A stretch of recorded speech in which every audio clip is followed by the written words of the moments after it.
So, Trev, this last couple sections, we're going to get into the areas where Notre Dame has to thrive in the postseason. The first one we can kind of work through quickly. To win a championship, what you do best has to be still pretty good. It has to be, you have to be able to do it. There's going to be games in the postseason where you're going to play a team that is going to, maybe have some matchups, but even then you have to find ways to where you're still at least good in that area. Like if you're playing Georgia and Georgia's like, we are going to shut down your run game, we're not going to let you run the ball, and Notre Dame only rushes for 150 yards, that's a win. Because to keep them to 150, most likely what's going to happen is they're going to have to commit a lot of resources, and you've got to do some other things. But that is enough for the run game to kind of get that going. And if you go for more, then obviously you're going to rip that team up, right? And so the biggest thing is when you're talking about what you have to do to thrive to win a champion. This is now we're talking about to win a championship. This is where what they have to do. Number one is what you do best has to keep rolling. That's going to be super important in these next 4 games, and it begins with Indiana, the number 1 rush defense in the country. If you can run on them, it's going to set up a foundation for you to really build on this thing over this next month of the season. Yeah, absolutely. I mean, it's when you go through and you look at what a team does best. Again, I'm going to continue to reference the conference championship because I think across the board that's going to be the closest look and the closest reference point that we can have to the playoffs. So the playoffs happen. And you go through and look at every team and what every team does well. All of the conference championship winners went back and either did or continued to do what they did well. Simply put, your dudes have to go be dudes. It's that time. And you can use whatever cliche saying you would. That's why you come to Notre Dame. That's why you play at this level. But in all seriousness, your guys have to go out and be the guys that they had been all season. Big time guys that showed up in the best moments. And, that's where, people start talking about playoff MVPs and things like that. It's when guys go out and be the guys that they were for 12, 13 games prior to the postseason. So couldn't agree more. Could not agree more. Well, and that kind of gets into it right there, Trevor, is in order to play at your best in the postseason, your playmakers got to make plays. You said it, right? And it's not just Jeremiah Love and Jadarian Price and Riley Leonard. It's Mitchell Evans. Mm-hmm. It's Jaden Greathouse. Mm-hmm. Those 2 guys, to me especially, need to be that dude in the postseason, right? And so that's not about them improving. It's about them be your best. Right. Like you look at a guy like Bo Collins and you think about the season he's had and some of the frustrations and disappointments we've seen early in the year. But I'll say this, for all the frustrations you have with Bo, if he gets back to playing like he did against Texas A&M and Miami of Ohio and Stanford minus the fumble, right? Okay, now you've got yourself a ball player there. And so, I'm not asking Chris Mitchell to do something he hasn't done or whatever, but look, there's guys we know that we have seen be playmakers.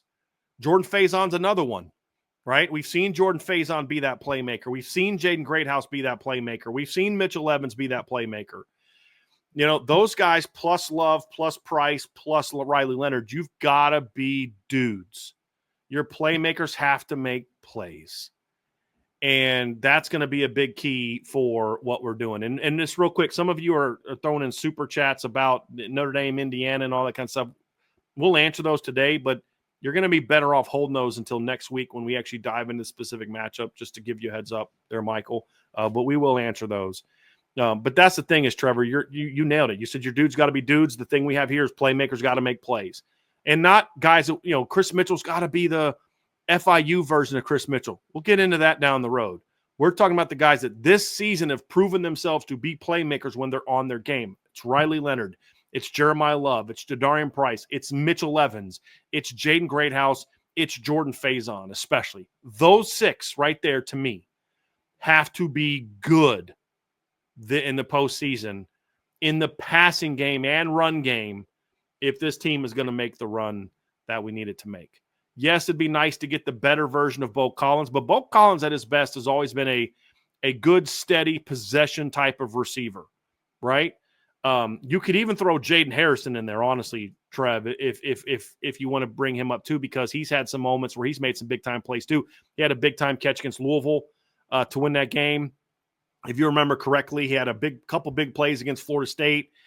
Should have had a 70-yard touchdown against or an 80-yard touchdown against Florida State, and honestly would have had probably a 60-yard touchdown against USC at least. I forget where that ball was, where he had worked himself open over the middle of the field, and then Riley got hit as he was about to throw it, and it kind of floats in the air.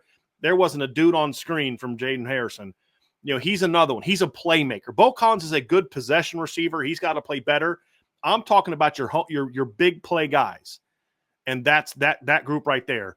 And the thing that gives me some encouragement about the postseason, Trevor, is none of those guys have to play out of their minds. If we get the best version of what we've seen from Mitchell Evans, Jaden Greathouse, Jordan Faison, and Jaden Harrison this season, not what they did in the past, what they could do, what we saw them do in the spring, or if we just get the best version of what they've done this season in the postseason, then this team is going to be really hard to beat in the postseason. Yeah. So that's the key. It's not when you start getting like, okay, if this guy can play better than he has all season in the postseason, you're going to win a championship. We will have a fun conversation about that tomorrow, but that's not a real analysis. That'd be cool. But like the real analysis is like you said, Trev, your dudes have to be dudes.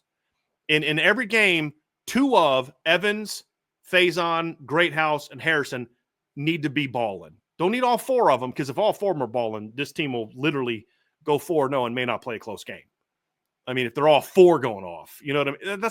You just need each game, just need two of them in each game. And if you can do that, then they'll take the pressure off of the backs. And if you do anything, if you can complement the run game these next 4 weeks, your run game's going to be fine. You're gonna roll people. That's a scary thing about this offense, Trev. They're 39 points a game. They're a top 15 scoring offense, even if you take out the 6 defensive touchdowns. And we've yet to see this group play an A game or even a B+ game on offense. Went from an execution standpoint. They've played A games from we're way better than you. Purdue was an A game because our dudes are way better than your dudes. You're not going to bust a 70-yard touchdown run when you're trying to run the clock out in the second quarter against Georgia and Indiana. You know what I mean? Like, you're just not going to do that. That's not real. That doesn't translate to the better teams. So you're going to need that part of it to get going. And so to me, when you talk about this, it's the playmakers got to step up and make plays. And then, of course, your red zone offense needs to keep being what it was, if not even better. You can't afford – like Mike Denbrock and Marcus Freeman need to have a conversation here before the playoffs saying, hey, listen – we're going to, within reason, we're going to be a heavy going for it on 4th down or taking some shots on 4th down in the red zone, because we want to put touchdowns on the board and not going to put this game in Mitch Jeter's hands or Zach Yoakum's hands or Eric Goyen's hands. We're going to ask Riley Leonard and Jeremiah Love and Mitchell Evans and Eli Raridan and Jaden Greathouse and those guys to be our playmakers. So maybe that impacts your 3rd down play calls to get, that's going to be a conversation. But when you get in the red zone, you need to be that top 10 red zone touchdown team that you've been all year. Those things are going to have to be what you build your offense around in the postseason. Yeah. Yeah. I mean, to the point when we talk about dudes being dudes, it's fun to speculate and talk about, who could be the player of the game. We do that every Thursday. Who's your offensive breakout performance against Stanford? And, to your point, like, it'd be fun to bring up a Chris Mitchell. I know he's hurt, but, like KK Smith has been thrown around before in the past. Once you get to the postseason, proven production over potential. That's the way that I look at it, because you've now played 12 games and you have to, like what Mike Denbrock did, kind of look at this team and where they're at and say, okay, how can we maximize where they're at? Man, if you give me the Louisville version of Jaden Greathouse, if you give me the Navy version of Jordan Faison and the USC version of Mitchell Evans and the Texas A&M version of Bo Collins, I like where this team is at, because then you can look back and say, just give me the 2024 regular season version of Jeremiah Love. Mm-hmm. Give me the 2024 regular season version of Jadarian Price. If you have that to build up, like, that's your foundation. That's how I look at it. When you're building a championship caliber team, you have to start somewhere. For Notre Dame, it's the run game. Right. If they're able to get those players that I just talked about getting to play consistently for 4 games, how they kind of sporadically each did all year, Notre Dame's going to be a really hard team to beat, man. Yeah, really hard team. It's like Jay Lamont in the chat says that need some yak from the receivers. That's exactly what we're talking about. Like that, the guys we just listed as the playmakers are what? Even Mitchell Evans has been a pretty good yards after the catch guy. Not as much this year as last year, But, he's been a guy that's been a really good yards after the catch guy. That's what Jaden Harrison is. That's what Jordan Faison is. That's what Jaden Greathouse is. That's what Jeremiah Love and Jadarian Price are. That's what Riley Leonard is. And so Jay, that's the whole point. I mean, that's what, because not every big 40-yard pass play is going to be a 40-yard bomb. Sometimes it's a slant route that you make someone miss and you go for 40. It's getting a check down. And that's like Georgia Tech. You throw a little check down. USC throw a little check down to Jeremiah Love and he makes 3 dudes miss. Next thing you know, it's a 20-yard gain. You need that type of playmaking ability in the postseason if you're going to win a championship. Yes. It has to happen. Yes. It has to happen. So there's some areas, Trev, too, where they have to improve, and they're going to have to be better in the postseason than they've been. Don't have to be great at it. You have to improve. And the first one starts with pass protection. Pass pro, like I said before, peaks and valleys. And unfortunately, if I'm just evaluating this offensive line as a whole, there's been significantly more valleys. Now, like I said before, with some of the receivers and some of the other skilled positions, you kind of have a good evaluation of where this team is at in 12 weeks or through 12 games, because it's unrealistic to think that, like they're going to be here in the first 12 games throughout the regular season, and then they're just going to come in over the top and be here in the postseason, right? Like that's not a realistic expectation. And you can kind of go through and you can pinpoint all 5 players along the offensive line and what they need to do and how they need to perform. Run blocking, not really going to touch it. Keep doing what you're doing. But from a pass protection standpoint, you have to find ways, if you're a player, to hold your own. Like, we talk about dudes being dudes. You're starting offensive lineman at the University of Notre Dame. You are expected to hold your own in pass pro. But what also comes with improvement in pass pro is Riley being able to check to the proper protection at the line of scrimmage if he sees a blitz coming. Running backs being able to step up in pass protection. Tight ends being able to step up in pass protection. Because as easy as it is to highlight the offensive line, which it obviously is mostly on the offensive line when we're talking about pass protection, but it's the pass protection unit as a whole. And that has to be better than it's been all season. Not saying I'm asking for them to play at an unrealistic standard of where it's at, right? But it's kind of the same thing we talked about with the skilled guys. Kind of take your best performance, take the highlight reels of pass pro in the season, and you have to find a way to build that all together for 4 games. Because we can talk about Riley Leonard hitting his reads and being on and being a rhythm. We can talk about wide receivers not dropping catches, and we can talk about, the tight ends getting going and the running backs out of the backfield. None of that happens if Riley Leonard's getting hit in the backfield in quick game before he has a chance to get the ball off. So, Brian, I'm with you. I mean, pass pro has to be top of mind in areas where the offense can improve, because without it, all of this talk about the skilled positions and Riley Leonard being on is going to be all for naught. The other part of it is, we talked earlier about Riley Leonard's got to be a better decision maker. And what I mean by that is, there are times this year where Riley is just, from a decision maker, he's clicking. He's going back to his 3rd read within rhythm, banging those backside digs and backside in cuts, and he feels good. Then there's times where he's rushing his reads pre-snap, and a guy's coming open on a 5-yard out cut, and he won't throw it because he's thinking, I need to throw it down. If I need to throw it downfield, take the 5-yard out cut on 1st and 10, right? Because then if they start creeping up on that, then you can get some shots down the field. He's got to be a good decision maker. That's an area that I don't call that improvement. Just, you need to be at your best when what we've seen. But the one area that I think does need to improve for this team to go for a championship, because I don't believe you can just replicate exactly what you've done over your last 7 opponents, because every team you're going to play from here on out is probably going to be better than the teams you've played over the last 7. Louisville, when they played them, was a really good football team at the time. Obviously Army, but it's a different animal. Army's a different animal than the teams you're going to play. You've got to be able to do some things where you are improving upon what you've done. And one area where Notre Dame's going to have to be more effective is their vertical passing game. Now, I'm not saying they got to throw the ball 50 bombs a game, but they've got to be able to hit some deep stuff over the middle. They've got to be able to take some shots outside. That, the play that Riley threw the pick against USC, I think if he just drops back and launches that sucker, it might be a touchdown. You've got to be willing to take those shots. Pass pro's a big part of that. But it's also about Riley being a better decision maker and saying, hey, I'm going to take this shot. You think about the ball he forced against Georgia Tech. He was taking a shot, but he predetermined in his head, I'm going to take this shot. That's not what I'm talking about, throwing a post up. But you get that, they're going cover 1. Their second safety's down. He's in the alley. There's no way they can get out to just a straight 3-step, let that go ball to the field side happen. He's got to be good there. They've got to be able to hit some deeper stuff. They've got to hit some corner routes like he hit against USC. It's a great ball. They actually ran a smash concept. They ran a pivot route with number 1 outside. They ran a corner over top, which I love that concept, Trev, when you're getting aggressive corner play, because the pivot route will occupy the corner a lot more than just a straight hitch, because the straight hitch you can kind of play in the red. Like, it was right outside the red zone.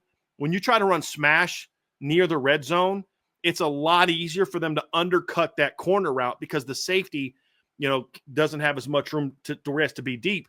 So they ran that pivot route, forced that corner to step down, and now that outside go ball or that outside corner route is now open, and Riley threw a great ball. Mitchell made a great catch. That's an example of it. The slot fades have to be accurate, on time. Don't force them. Get the ball downfield. Get it over that outside shoulder. Let your guys go make plays. Don't underthrow it. They're going to have to hit some downfield shots. I'm not talking about 60-yard over-the-top bomb post routes. That's not really Riley's game.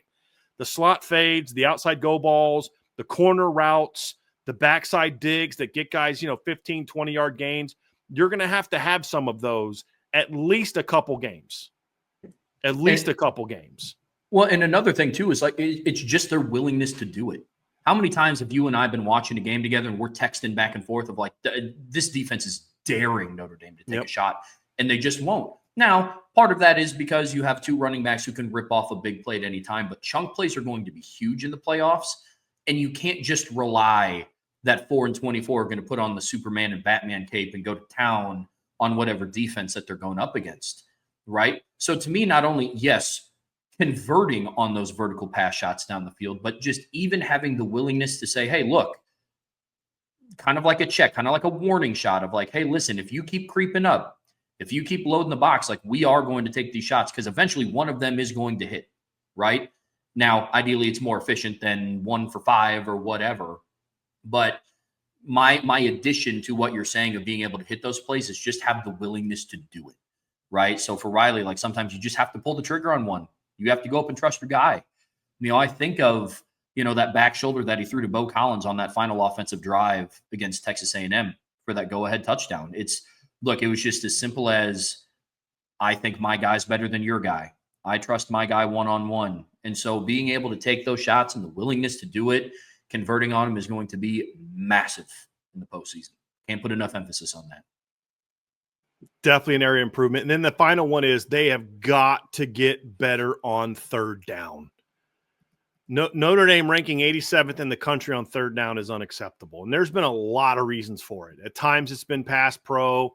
At times it's been the quarterback not making good decisions. At times it's been drops.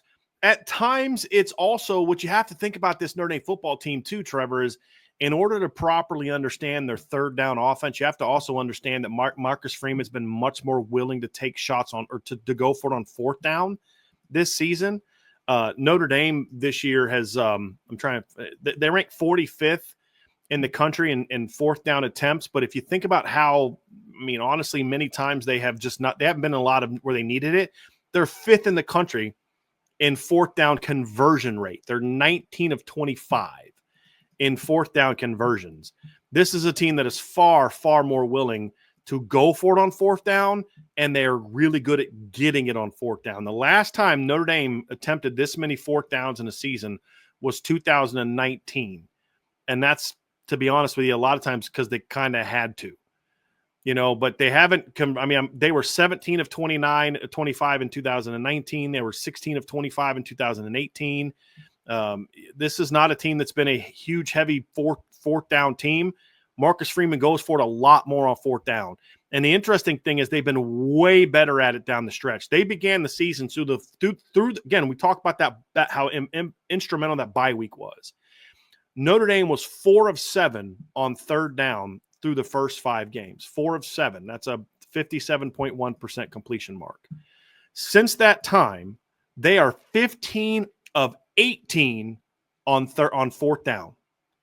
They were a perfect 3 for 3 against Stanford, a perfect 1 for 1 against Navy, a perfect 2 for 2 against Florida State, and a perfect 3 for 3 against USC. They went 3 of 4 against Virginia.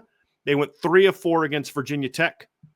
Like, they have been knockout team. Now, with that in mind, that means sometimes on 3rd and 9, you're okay getting 6.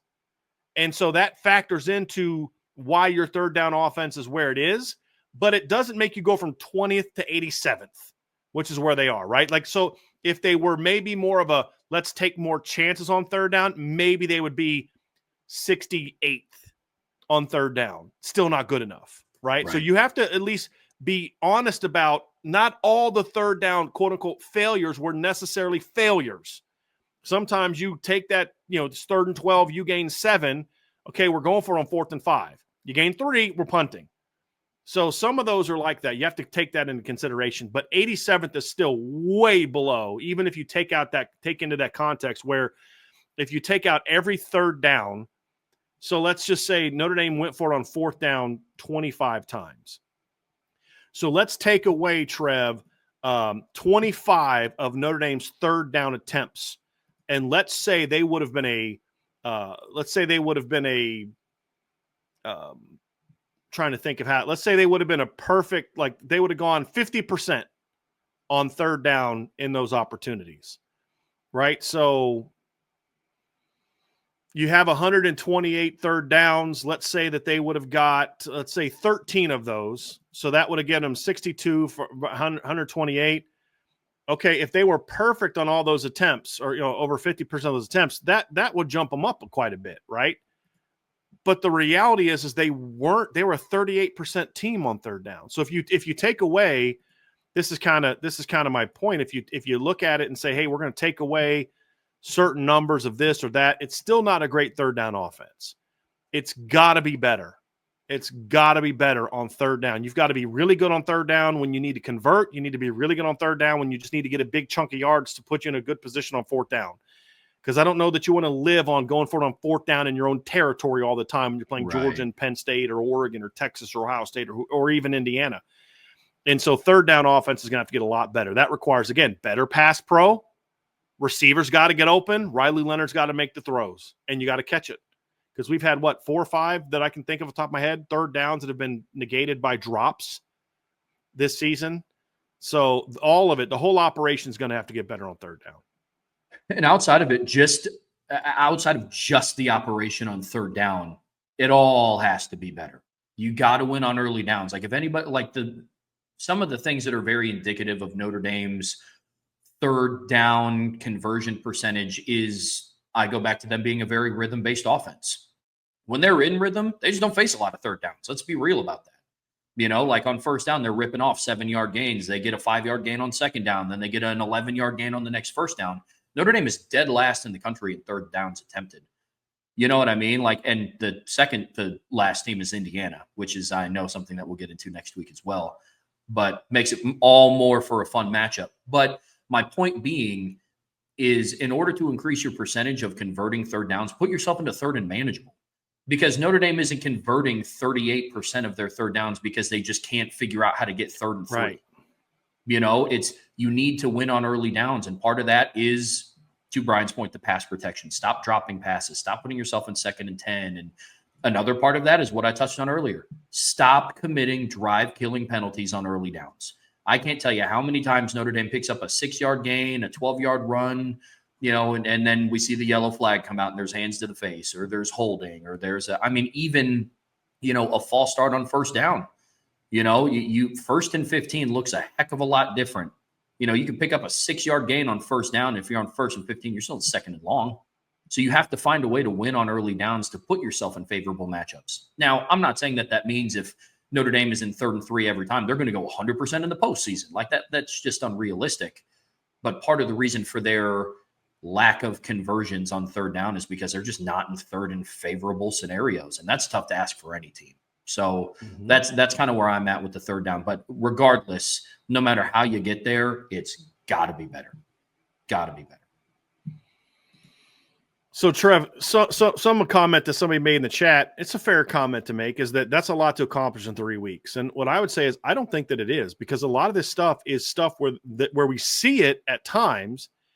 It's a play here, it's a play there, it's a missed opportunity here, it's a missed opportunity there. It's not so much that boy, they haven't shown any of this ability all year, and now we're expecting them to do it in the postseason. That would be unrealistic, right? Like that's like saying, like, okay, in 2017, okay, you need Brandon Wimbush to do this, this, and this throwing the football to win a championship. Well, that's not going to happen. Brandon was who he was.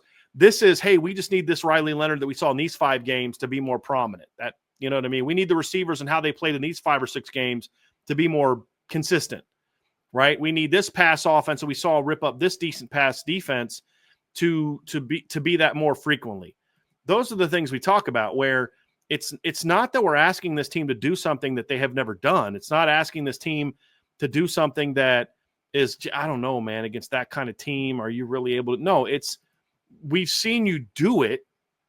It's now just do it more. Like, it's just, you've got to do it. It's got to become more important to who you are. And the fact that Notre Dame has looked so good at times this year is exactly why I think that it can be done. It's the fact that they were able to come out of the bye week and look so good early against Louisville, because they were able to clean up some of those things. And that's what this period is really going to be about. Last week was about rest. This week's going to be about, we need to sharpen up some stuff. And then next week will be even more so into the game plan. And it's going to be about, hey, listen, we got to make this read. You've got to make this throw. It's there. Take it. And you know, so like, one thing I didn't say, and we're not going to say, is the receivers got to do a much better job of winning a bunch of contested catches in the postseason. If it comes down to that happening, I don't know that Notre Dame's going to go very far. Right. That's just not who they've ever been. They've been a play here or play there. You know, Bo Collins had the one against A&M, and there's been a couple here and there, but that's just not who this team is. Mitchell Evans is that way. Eli Rarin could be that way. But asking Jaden Greathouse and Jordan Faison and Jaden Harrison and Bo Collins to do things they just haven't done with any like frequency or volume this season is not what's going to be a rest. If that's what they need, then they're just going to be in trouble. They need the empty offense to be light. Well, okay, that's like, I don't know how good that's going to be. You know what I mean? These are things we've seen you do for stretches this season. Now you have to do it and kind of be your best at it. Because the reality is, every team they're going to play from here on out, because no matter Notre Dame could potentially play all 11 teams, depending on some scenario. There's a potential for them to play all 11 of the other playoff teams, depending on who wins games. Every single team is flawed. Every single team is going to be, if the people that cover their team are honest and objective, are going to have a very similar show to this, where they got to do better here, they got to do better there. This is something that they're going to have to work on and get better at. But it's where I looked at it as a coach, when you go into big games or when your team is struggling or whatever, and as an analyst, it's like, look, we've seen you do this with some level of volume this year.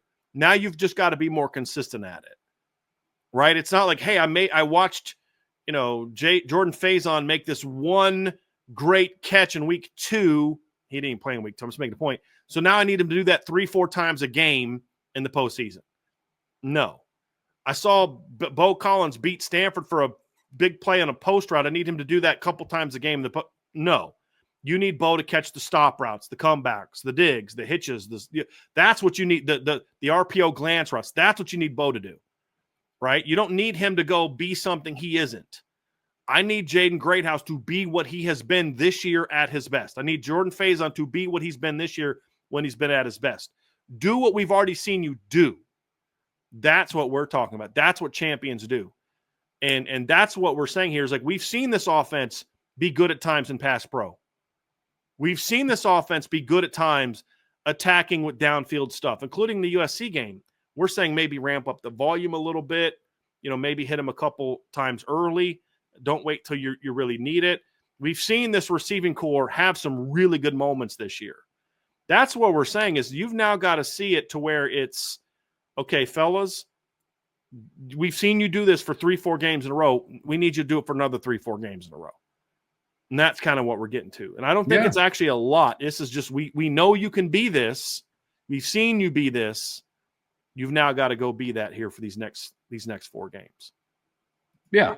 Well, absolutely. I mean, we're not asking any structural changes of the Notre Dame offense. Right. Like, we're not, man, you got to find, we're not asking people to get faster, you know, like all things that would be, you know, off-season improvements. I mean, look, the stride that Notre Dame made from their first bye week to Stanford It's all about cleaning up execution mistakes. Mm-hmm. That's what a lot of it is. What's dropping a pass? Not executing. Right. What's a holding penalty? Not executing. Like what's Riley Leonard missing a read? Not executing. Those are all mistakes that can be fixed. And honestly, I would even make the argument that 3 weeks is a lot of time to get that fixed, because we've seen this team do it in a week. We watched this team in a span of 6 days lose to Northern Illinois and then beat an opponent by 59.